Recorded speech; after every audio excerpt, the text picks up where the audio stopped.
1, 2, 3, go!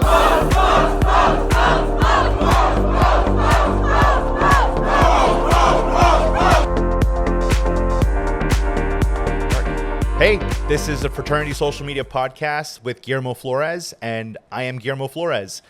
This has been something we've been wanting to do for a very long time, and now Fraternity Social Media is at the spot where we're just going to keep getting bigger, doing our thing, and helping fraternity men tell their story before someone else does it for them.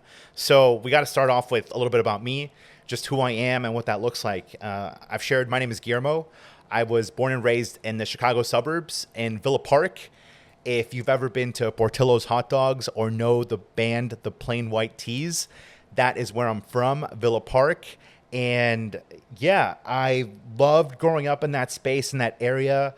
I'm a first-generation college student, first-generation American. My parents came from Mexico, my dad in the 70s and then my mom in the 80s. And that was a really big piece of who I am now, honestly, because I didn't know that I was learning English and Spanish at the same time. And it was something that I really took to heart because family really is what helped us be strong, be together, and everyone wanted to be successful. I was always super invested in school. I loved going to school. I love being with my friends at school. Super involved in high school with leadership activities, doing a bunch of stuff. My first job was my first job was sweeping hair at my aunt's hair salon when I was like 10 years old. And I would like sweep everyone's hair and get paid. And I'm like, whoa, I kind of started working pretty early on. My first official job on paper was at Jamba Juice when I was 16. It's so weird because I still have dreams about working at Jamba Juice just because that was like a really fun time in my life.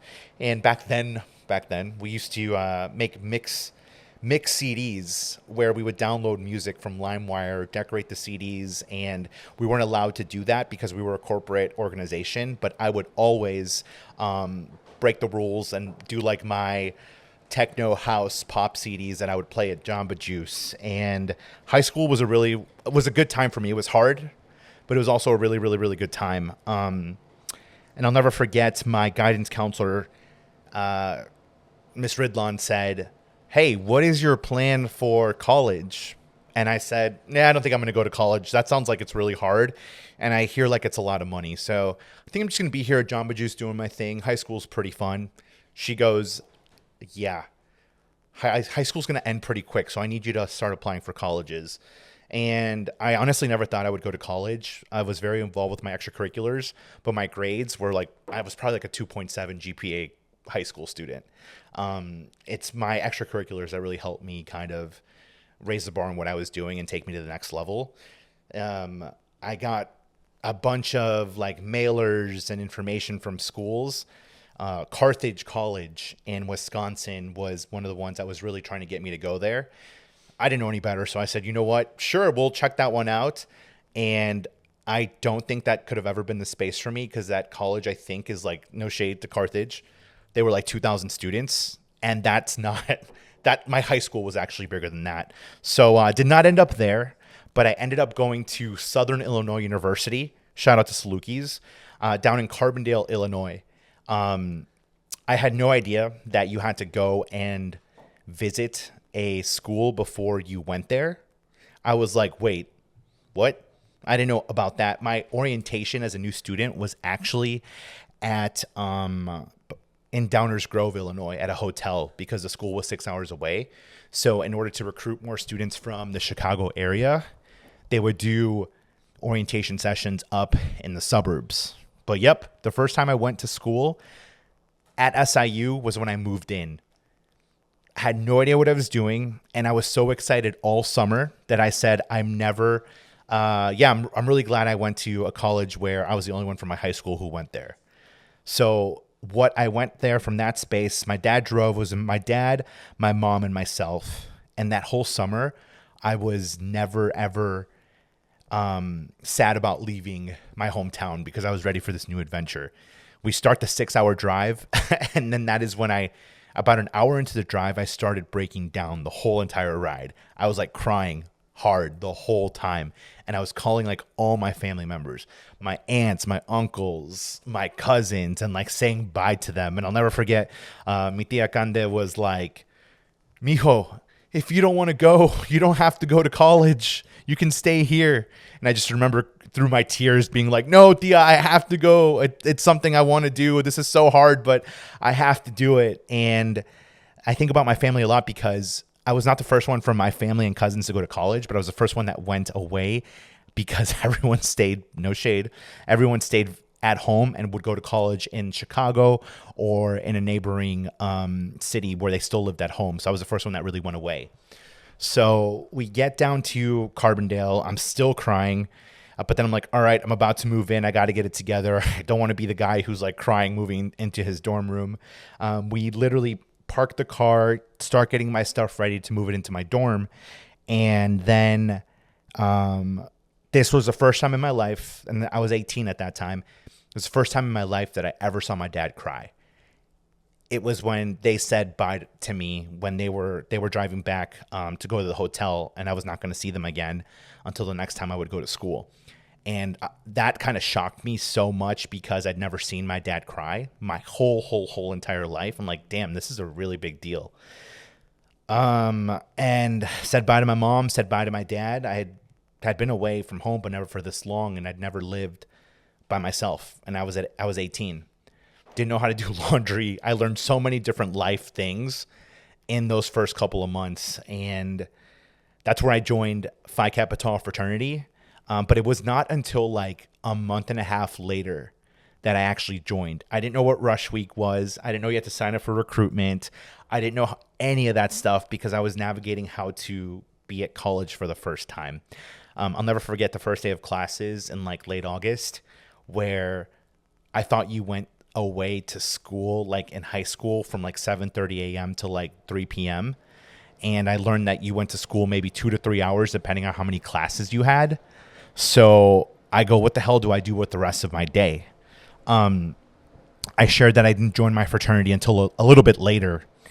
And I met a lot of guys from the fraternity very naturally. But the first guy I met was Eric Morse. And he still to his day says the biggest contribution that he ever made to the fraternity was that he got Guillermo Flores to join. And that is like what he talks about at every alumni event. I think it's absolutely hilarious. So shout out Eric. But it was really cool because I kept meeting the guys naturally, and I never felt like I was being recruited because I didn't know what the hell that was. And I had conflict with one of their new members who was in one of my classes. I couldn't stand this guy. He was in one of my classes, and I'll never forget one of the first day of classes. I'm like, hey, can you please stop talking? Because him and his buddy were talking in the back of the classroom. And I'm just like, can you please stop talking? I can't listen to what the professor is saying. And this dude got really rude with me. And I'm just like, all right, dude, whatever. I don't care. This kid's going to be in my class. He's an asshole. Oh, well. And it wasn't until a party that weekend where I saw that guy at the party that I was at. That was actually one of the fraternity parties, but I didn't know what that all looked like. I'm like, I told my buddies from my dorm floor I was at the party with. I'm like, oh, there's that guy I can't stand. Like, I have to beat him at beer pong. Like, who's going to be my partner? I got to beat this guy. He pisses me off in class. I'm going to show him what's up. I was like, had probably played beer pong a handful of times before then. But I felt like that was the most important beer pong game of my life because I needed to beat this guy. I ended up losing, which is okay. That happens. That was the moment, though, that I noticed that he was in the fraternity. And I go, I am not going to be in the fraternity that this dude is in because I don't like that guy. But I like the rest of the guys in the chapter, and this guy was a new member as well. The thing is with us, though, we were a rechartered group. So there was no hierarchy, which I really loved and enjoyed. Everyone was a new member at the same time, and we were like 4 years apart. Phi Tau could not get started up. And I joined, and that's where things changed for me. I got in leadership positions really quickly. I was like new member educator. My favorite always, though, was recruitment chair. I was it for like officially like a year, maybe year and a half, but I took that as a position that I did every single year. I was also social chair. I absolutely loved being social chair. There was not a theme party that I would not go above and beyond for. And I loved having those different traditions that we did. I was also really involved with my interfraternity council. I was IFC VP of recruitment, and then another year I was IFC VP of public relations. But I always say that I had this really picturesque fraternity and sorority experience because we all hung out with each other. Every council, every chapter, I didn't know any different. Like we had fish fries at my chapter house with Sigma Lambda Gamma. We had events and parties with Kappa Alpha Psi, Alpha Phi Alpha. We hung out with all the different fraternities and sororities. Honestly, there was only really one fraternity that I could not stand and would get into arguments with. If that might be its own episode down the line, but we'll see. But yeah, I always had a good time in that experience, and graduation time came by. I said, nope, everyone thinks that I'm going to work professionally in fraternity and sorority life, so that means I'm not going to do it. But it found its way to me. The first year after I graduated from school, I actually was a glorified party promoter in Chicago, where they used my social media network to fill up clubs and things that we were doing. And I was really good at that, but I'm like, I don't think I could do this professionally. I went to grad school in Ball State, full ride. I was a house director at Theta Chi fraternity for those 2 years. And I never thought I'd be a house director because I know what a pain in the ass I was when I lived in my house and how I was with my house director. Shout out Andy. Sorry about all the messes that I did there. But I was a house director for those 2 years, and I loved that experience. Learned so much from Theta Chi and just how interfraternal. I'd always been brought up in interfraternalism and being involved with different groups, different organizations. So it was really not different to me working with different groups and organizations. I graduated in those 2 years. My first job was at the University of Houston. That is where I was in charge of Palinic recruitment. And that was absolutely a lot of work in the Texas heat down in Houston. I was not understanding why so many girls were crying when they didn't get the chapter that they wanted back, and they would drop. And it's like, well, you just go to another one. But hey, I learned a lot from that experience. I was also the NPHC advisor during that time, and that was an absolute blast. Living in Houston have been some of the best years of my life. Got a call from Michigan State University, and they said, hey, we need you to come work for us. And I go, that sounds terrifying. All right, I'll do it. So I moved from Houston to Michigan State over in East Lansing. I was like in my mid-20s in charge of one of the largest Greek communities in the country, 63 chapters with over, it was 5,500 fraternity and sorority members. Feel free to fact check me there. But it was a lot of work, and it was always a really uphill battle. There was a lot of people on the administration and the city side, and I'll say it, I don't care, who did not like fraternity and sorority life. And I just always was like, why are they able to say these things about fraternities and sororities where you couldn't really talk about any other student groups that way? I just always found it really different. And I always had to fight against what people thought about fraternities and sororities and what they were doing. So that's a little bit about me professionally, because then kind of the next chapter is how I started fraternity social media, how we're finally at the part where we have merch, where there's a team, where we're able to do this kind of podcasting work. I want to take you back to 2020. And that was where summer 2020, everything shut down. One of the last things I did before the world shut down, I was on a spring break trip with 25 fraternity men, and we went on a study abroad spring break trip, MPHC, MGC, and IFC organizations. And if you remember back in 2020, Italy was one of the places that got hit first with COVID because of the age. They had older people who lived in Italy, and the trip was originally supposed to go to Italy. But then last minute, we went to Spain because I'm going to be very honest with you guys. Ain't no one going to take a free trip to Europe away from me. So we were in literally the basement of the student center where we had class. And this was maybe late January 2020. And I said, hey, guys, do we want to go to Europe or not? Because I don't know what this coronavirus thing is, but we got to figure this out. We've got to see what this looks like. And only one guy actually didn't go on the trip, but the rest of us did. And that is one of the most special trips I've ever been on in my life. And it's been like 5 years since that has happened, and I can't believe that. But that group of fraternity guys that I was with in Spain right before the world shut down is like, those guys are always going to hold a really special place in my heart. And I know I owe brunch to some of you guys who live in Chicago now, but we got to connect. So from that space, it was summer 2020, everything shut down, and I was bored. I couldn't go to fraternity conferences. I wasn't doing facilitations. I was not doing all the summer in-person fraternity events that I was used to doing. So I literally had like a notebook, and it wasn't this one exactly, but just like a notebook and pen. I feel like I had watched everything that I could on Netflix in July. So I just started drawing circles and putting my ideas into my fraternity ideas on a notebook with circles. So if you follow fraternity social media, you'll see our circle posts with tips or what to post. That's kind of where that all started. But for my millennials out there, if you remember Bro Tips, the Tumblr account Bro Tips that would also be used on Facebook and different social media sites, my friends from different colleges always had this conspiracy theory that I was one of the writers and creators behind Bro Tips, but I was not. But I always thought that was a really cool compliment because Bro Tips, actually, we probably should do some content with Bro Tips from back in the day, but make them FSM style now. And I kind of took that concept with my ideas and what I was doing.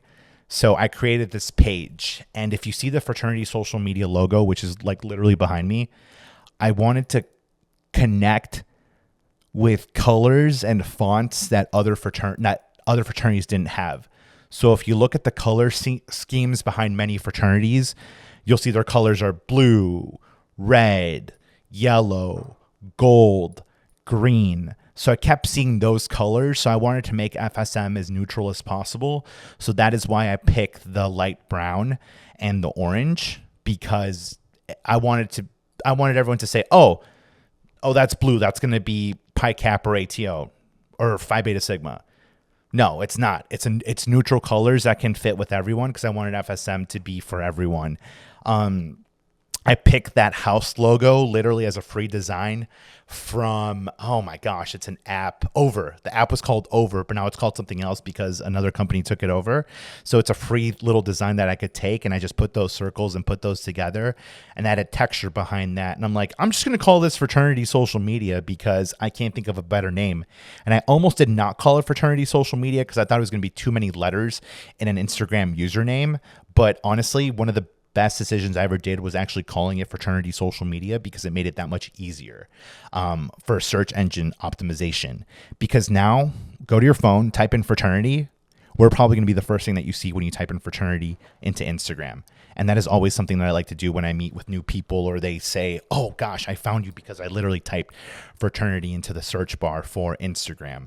And then it was that summer of 2020, I just started making the what to post because I think so many fraternities were not posting things that were relevant, or they were going quiet because we didn't know what the world was going to look like in 2020. And then if you remember, I was working at Michigan State at the time. We had a group me with all of the IFC advisors for the Big Ten.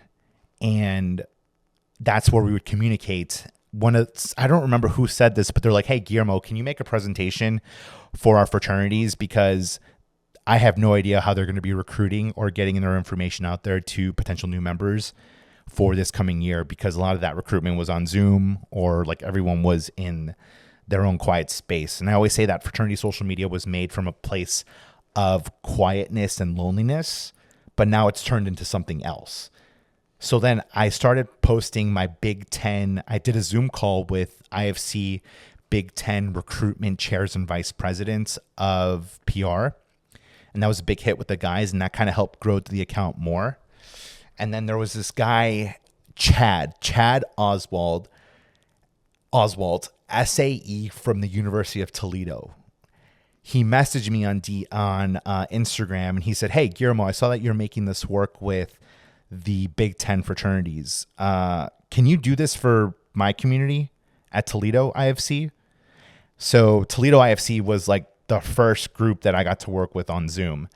And we just did a presentation, and I think FSM has just snowballed since we've started. So this July July 20th. I'll check what day that looks like. We're not sure yet on our actual founding date when I created that account.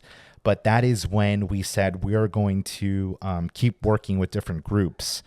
And then when we were able to be in person, campuses and students, this is what happened. Students were the ones that said, could you be a speaker on our campus? Can you do workshops with us? I said, sure, why the hell not? Let's make this happen. And then that's where I got to connect with different campuses around the country. And it's just been a crazy, crazy effect of what we've been doing. And it really wasn't until 2022, 2023, where I kept getting ideas on what I wanted to do next, because this is a project that has just grown. And I said, I want to have an executive board. I think an executive board would take us to the next level. And it really started by working with a couple of interns in the summer of 2021. And that is Nate Fairfield from one of my Michigan State students, who was our IFC VP of PR. He was in a chapter there. He would be a photographer at all of the parties and tailgates, but then also the Greek life events that we had at Michigan State.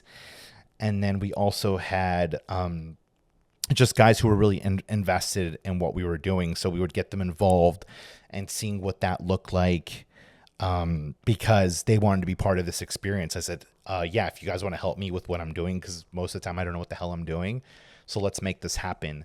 So Nate was a really big help and piece of that. And so was Connor McGill, Phi Delta Theta at Arizona State University.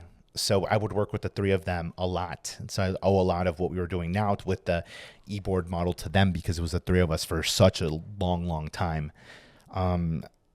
I got to meet so many different students through AFLV, the Association of Fraternal Leadership and Values, and just try on different things and seeing what we were doing. That's where I met Christian Bustos. And he just came to my sessions and was like at every session. And like, I'll never forget, he was like early and front row at like every session. I'm like, oh, cool. There's that guy again. I'm like, does he go to Eastern or Western Kentucky? Just kidding. I know it's school. But it took me a little time, and I can't wait till you hear his story, because I know he's going to come up in another episode. But we just started that connection. I made the model for the e-board because I wanted young men to really be part of this experience, because I've had my undergraduate experience and absolutely loved it. But in order to keep continuing to push fraternity social media forward, we've got to get more ideas. We've got to get more backgrounds. We've got to get more people into this, because they're able to just lead and take us to the next chapter and to the next level. So I think that fraternity social media is going to be around for a very long time. I never thought we would be 5 years in, but now we're able to get all this stuff there and be creative. And this podcast is just going to be so many of my different crazy ideas that I've had, and just I'm going to put them out there. If 5 people listen to this, I think that's a win. So shout out to whoever that might be. Comment, subscribe, or whatever we're saying these days. But get that information, be excited, and I just can't wait to see where this goes. And as always, get ready to post.